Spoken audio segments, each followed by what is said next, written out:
नमस्ते दोस्तों, welcome to the ज्ञान इलेक्ट्रिकल।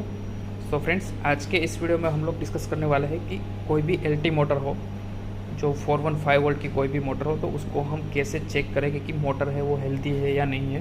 क्योंकि गाइस काफ़ी बार क्या होता है कि मोटर है वो जो ट्रिप हो जाती है ओवरलोड में, ओवर करंट में, शॉर्ट सर्किट में। तो हम चेक करते हैं कि क्या दिक्कत है, तो वो पहले हम कौन सा प्रीलिमिनरी टेस्ट करेंगे कि मतलब हम कैसे इंश्योर करेंगे कि मोटर में कुछ दिक्कत है या नहीं है। तो उसके लिए गाइस दो चीज़ करते हैं हम। पहले तो गाइस हम वाइंडिंग रेजिस्टेंस लेते हैं मोटर का। तो गैस ये है मोटर की एमटीबी। तो गैस यहाँ पे मैंने सिर्फ दिखाने के लिए एक छोटी मोटर ली है, बट चाहे छोटी मोटर हो या तो फिर बड़ी मोटर हो, कोई भी मोटर हो, आपकी जो प्रोसीजर जो रहेगी टेस्टिंग की और चेक करने की वो सेम रहेगी। तो गैस यहाँ पे मैंने सिर्फ वीडियो एक्सप्लेन करने के लिए यहाँ पे सिर्फ मैंने छोटी मोटर दिखाई गई है। तो गैस पहले क्या करेंगे कि मोटर की एमटीबी है, मोटर को स्विच ऑफ करके डीएनर्जाइज करके हम पहले मोटर की जो एमटीबी ओपन करेंगे, और मोटर की एमटीबी ओपन होने के बाद हम मल्टीमीटर से उसका रेजिस्टेंस चेक करेंगे कि तीनों फेज़ है, आर वाई डी, तीनों जो मोटर के अंदर फेज़ है वो तीनों का रेजिस्टेंस है वो बैलेंस है या नहीं। अगर गाइस बैलेंस है, दैट मीन्स कि 50% हम इंश्योर हो गए कि मोटर ओके है। और अगर बैलेंस नहीं आ रहा है तो डाउट है कि मोटर में कुछ दिक्कत है। तो कैसे चेक करेंगे हम मोटर का रेजिस्टेंस, वो मैं आपको पहले बता देता हूँ। तो गाइस कोई भी मल्टीमीटर को रेजिस्टेंस मोड में सिलेक्शन रखो।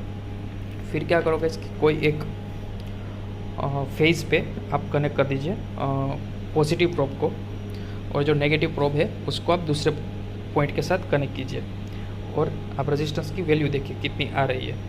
तो गाइस 50.7 समथिंग आ रही है। तो गाइस ये नोट कर लीजिए कि आर और बी दोनों के बीच में 50.7 ओहम रेजिस्टेंस आ रहा है। अब गाइस दूसरा वाई और बी, अब दूसरे दो फेज लीजिए वाई और बी। हम यहाँ पे वाई और बी सिलेक्ट करते हैं, और वापस आप मल्टीमीटर में देखिए कि कितना रेजिस्टेंस आ रहा है। तो गाइस रेजिस्टेंस सेम आ रहा है 50.7। दैट मीन्स कि दो फेज है वो बैलेंस है। अब गाइस लास्ट जो फेज तीसरा फेज बचा उसके बीच में लीजिए आर और वाई के बीच में। तो वाई पे एक प्रोब कनेक्ट कर दीजिए,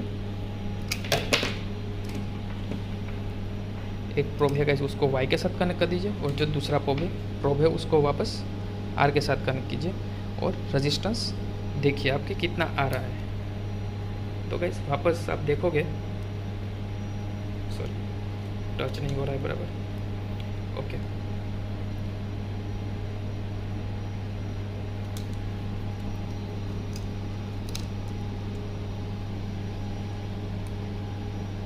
तो गाइस आप देख सकते हो कि आर और बी में वापस, सॉरी आर और वाई में वापस कनेक्ट किया, और जो रेजिस्टेंस है वो 50.7 आ रहा है। दैट मीन्स कि तीनों फेज़ का जो रेजिस्टेंस है वो बैलेंस है। दैट मीन्स कि मोटर का जो वाइंडिंग है, जो वाइंडिंग रेजिस्टेंस है वो बैलेंस है। दैट मीन्स 50% हम इंश्योर हो गए कि मोटर में कुछ दिक्कत नहीं है।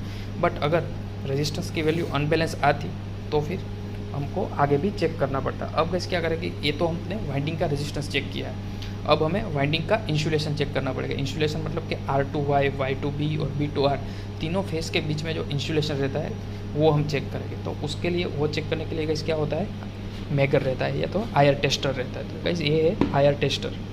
अब गाइस हम क्या करेंगे, इसमें ये पॉजिटिव प्रोब है और नेगेटिव प्रोब है।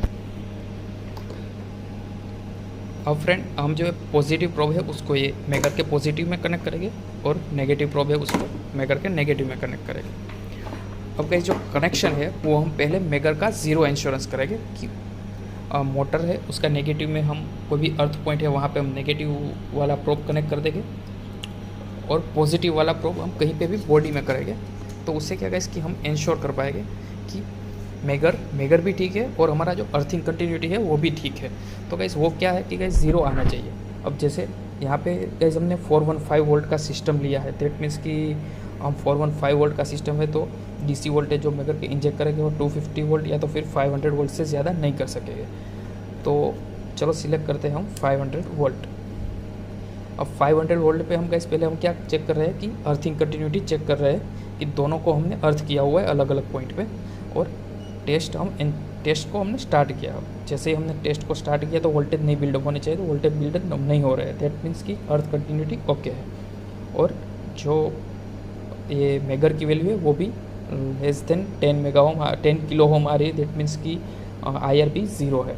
तो अब गाइस हमको इसको करेंगे स्टॉप, क्योंकि हमने अर्थ मेगर की कंटिन्यूटी और अर्थ कंटिन्यूटी भी देख ली है। अब जैसे ही ज़ीरो किया। अब हम क्या करेंगे कि जो पॉजिटिव प्रोब है इसको हम करेंगे कोई भी एक फेस के साथ कनेक्ट। तो मैंने यहाँ पे वाई के साथ कनेक्ट किया है, क्योंकि गाइस इंटरनली क्या है कि स्टारलिंक है, तो तीनों फेज़ है वो कनेक्टेड है। तो मोटर में क्या रहता है कि हम कोई भी एक ही फेज़ में आयर दे के चेक कर लेते हैं। अब ये हमने यहाँ पे बी फेज़ में पॉजिटिव प्रोब कनेक्ट कर दिया है और अर्थ के साथ नेगेटिव प्रोब कनेक्ट कर दिया है। और अब हम गाइस करेंगे टेस्ट स्टार्ट। जैसे ही टेस्ट मैंने स्टार्ट किया तो आप देख सकते हो कि वोल्टेज है वो पूरे बिल्डअप हुए हैं 511 वोल्ट, और जो आयर की वैल्यू है वो भी 400 मेगा ओम समथिंग आ रही है। तो गाइस हम ये टेस्ट करेंगे 60 सेकेंड तक, क्योंकि आयर जो है वो हम 60 सेकेंड तक करते हैं। और यहाँ पे मैंने सिलेक्शन भी आयर में रखा है।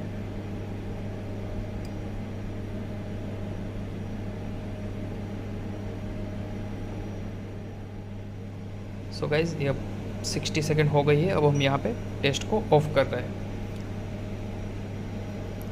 तो गाइस वैल्यू क्या आई कि 1 मिनट पे जो आईआर वैल्यू है वो 396 मेगा ओम मोटर की है। दैट मीन्स कि 400 अराउंड 400 मेगा ओम है, तो मोटर का इंसुलेशन भी है वो बराबर है। तो गाइस आई होप कि आप समझ गए होंगे कि आईआर और डब्ल्यूआर दोनों मोटर का कैसे लेते हैं हम।